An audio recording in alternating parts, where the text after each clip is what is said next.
Looks like Brawl is a real Devastator. Hello, my baby. Hello, my honey. Hello, my ragtime gal. Suddenly you kissed my wife. Baby, my heart's on fire. Much to my anger, the Odd Man Out studio series of Bay Universe Transformers remakes are eating up a lot of shelf space in stores. Shelf space that could be used for Power of the Prime Wave 2 or 3 Deluxes, which are nowhere to be found. In my Transformers Tag Challenge, I mentioned that movie 2007 leader Brawl was one of the worst Transformers figures I ever had, and I stand by that. The concept art looked awesome, the toy looked awful. A clunky, unposable nightmare that took forever to transform and gave you little in exchange for all the frustration. In the movie, they didn't even get his name right, and even though he was based on a tank, he was still easily defeated. But he's back again in the studio series as number 12 Decepticon Brawl. The box is rectangular and a little smaller than what you normally see for a Voyager-sized figure. Character art is on the front and on the side panels, which also has an Autobot symbol, meaning that Brawl must be one of the good guys. Studio shots of both modes are on the back, a mini shot of the diorama setup, and teaser shots of other figures in this set that they want you to buy instead of Power of the Primes, which we really wanted. The bio reads, Decepticon Brawl rips through metal and concrete, fulfilling his evil orders from Megatron. That is, when he's not getting killed. The figure boasts that it transforms in 36 steps. 36? Uh-oh. Anywho, let us unbox Brawl and review him properly. Out of box, Studio Series Brawl comes with his instruction booklet, a rocket launcher weapon accessory, and a Wolverine claw machine gun weapon accessory.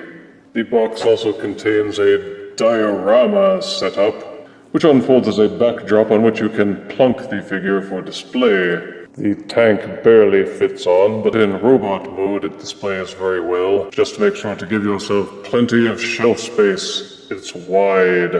And this is Brawl in his alt mode, a dangerous-looking tank. The colors are a deep green with black treads, and not much else to admire except for the sculpting. There's plenty of that, although you can't see it through the striped camo colors. You can plug the weapons into the top of the tank turret for storage. The blades on this weapon accessory won't fold back fully. Why? These two rocket assembly displays are ball-socketed and can tilt and rotate in plenty of ways, but they won't point straight forwards, which is unusual. This upper turret will rotate 360 degrees, but it will also tab down and make it immobile, if you want your tank turret to be immobile. Speaking of which, the main turret for the tank is completely immobile. Not only will it not rotate, it won't raise up or down. Even Combiner Wars Brawl could do more than that. There are also these cow catchers on the front, which are ball-socketed. They can be tilted and rotated, depending on which way you think would catch the most cows. The tank is also not without other flaws. The back of the main turret doesn't cover up this rather gaping hole. It would be nice if you could tab this back section down to cover up the hole more securely. No amount of fiddling has been able to clamp these sections down, so if you have any ideas, feel free to pass them along. The treads are, as with most tank formers, purely cosmetic. They don't work at all. They are solid plastic pieces meant to present the mere illusion of working treads, when in fact there is nothing but these teeny tiny flimsy plastic wheels at the bottom, which will allow the tank to roll on smooth surfaces only. To transform Brawl from tank to robot, start first by separating the back half of the tank turret. Once untabbed, you can rotate out the tank turret and flip these sections out. The tank turret will fold in half and peg into this hole at the back. The rear turret extends up on this accordion hinge so that it can get out of the way. Untab the front of the tank treads from the sides of the tank, and fold the tread assembly backwards. Take these sections of the tank treads and fold them around. When transforming into a tank, take this tab and insert it into this groove here to hold the two halves together. When transforming into a robot, separate them and fold the tab inwards. This will allow you to rotate down the robot feet. The feet peg into this little slot here at the back of the tank treads. Then rotate the robot shins until they are facing forwards. Take the little cow catchers, they untab and fold downwards. Angle the tank treads backwards a little bit. Brace your thumb against this section, and then pull it backwards and tilt down this assembly which contains the head. Rotate it down and out of the way a little bit. With the cow catchers and the head assembly pushed out of the way, nudge this section downwards until it detaches from this black section at the back. This will free up this section to rotate 180 degrees until the tank barrel is pointing down between Brawl's legs. Don't snicker, Pearson. Flip open these panels from the side of Brawl's head to form his shirt collar. Rotate the entire head assembly outwards until it's facing this direction. This will become his chest plate. Nudge it up and past the cow catchers. Rotate the tank treads so that they are pointing backwards a little bit. With the tank treads rotated backwards, there is a small black slit inside them that becomes aligned. Push the arm sections forward until the shoulders push into that tab. If the tab holds in firmly, you know you've done it right.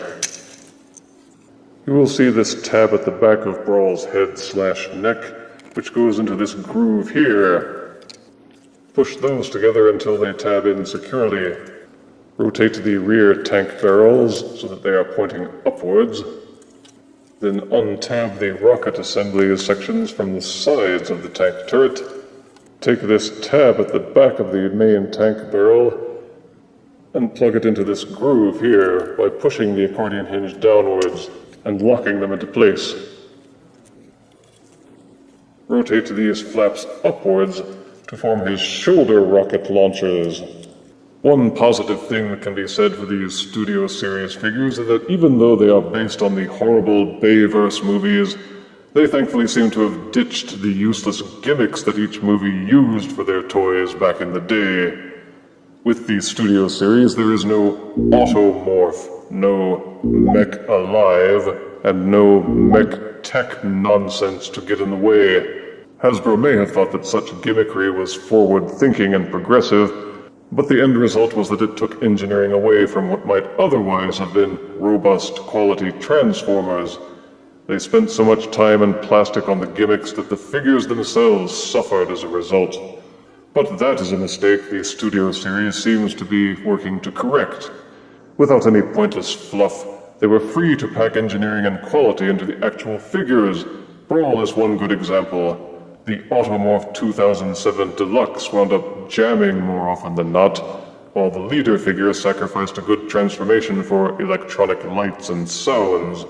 With those gone, the designers were free to give Brawl some good articulation and better sculpting. And there's certainly no lack of detail in the sculpting for a Studio Series Brawl. He maintains the typical Michael Bay aesthetic of looking like he was made out of old piles of used Brillo. And even when you're looking right at the face, it still somehow seems like he is a photograph that was taken out of focus on purpose. But thanks to Takara Tomi's superior painting skills, he looks a lot better than the 2007 Deluxe, or even the leader figure. Brawl is still a deep green color with camouflage patches and silver highlights, and a smattering of black here and there about the treads and the joints. He's loaded with weapons and guns and spiky bits that make him look more fearsome. You may plug either of the weapon accessories into either hand, or into a hole at the side of the arms. Get me, I'm Wolverine. Snicked. He looks and feels solid, which is right and proper since he turns into a tank. That said, there are some imperfections. The shoulder joints look thin and spindly, with the actual rotation joints being very small. The shoulder armor sections are drooping below the actual shoulder joints, giving the arms a saggy appearance, especially compared to the thicker forearms. For articulation, Brawl's head will rotate 360 degrees. It will also tilt up and down just a little bit. These shoulder joints will rotate. They are also hinged and will go up and down a fair degree. Each arm has an upper shoulder swivel and a joint that will allow it to waggle from side to side, as well as bending forwards and backwards. Sadly, the hands seem to be one molded piece, which is a pity considering how geary and fearsome and clawy they look. Unfortunately, there is no waist rotation, which would really have set this figure off well, but he does have a hinged upper thigh, which will also rotate forwards and backwards to a fairly high degree. The knees actually have a tab lock that will snap into place. Once you pop it loose, however, the knee will bend backwards about 45 degrees, and there is also an upper knee rotation joint. If you untab the feet from the back of the tank turret, they will rotate forwards and backwards, but of course that means the tank tread part is flapping loose. The shoulder rocket launchers will also rotate up and down a little bit on this joint, and of course they are ball-socketed. They will rotate and tilt up and down for all kinds of posability. So it is possible to get some good poses out of this Studio Series Brawl figure, with patience, trial, and error. The main tank turret is sticking down from his back rather obviously, but otherwise Brawl looks pretty good from either the front or the back. For size comparison, here is Studio Series Brawl next to Combiner Wars Brawl. Here is Studio Series Voyager Brawl next to Titan's Return Voyager Octane. Get it, tanker? Here is Studio Series Devastator next to Combiner Wars Devastator. And here is Studio Series Voyager Brawl next to Roblox Mr. Bling Bling. Studio Series Brawl fixes many of the mistakes made from past movie toy lines, which is impressive given the low level of quality they had to use as their foundation. Positive aspects include very detailed sculpting, excellent paintwork, lots of articulation, a free diorama, and they ditched the useless movie toy gimmicks in favor of more robust engineering and posability. Negatives include some worrisomely thin joints which seem like they're looking for a reason to break, a tank barrel tail, oddly sagging shoulders, and several joints that you can't rotate because the transformation requires you to peg and lock many of them into place. Studio Series Brawl earns 7 out of 10 deaths, proving once again it ain't easy being green. If you refuse me, honey, you lose me. Then you'll be left alone, oh baby. Tell them all and tell me I'm your own.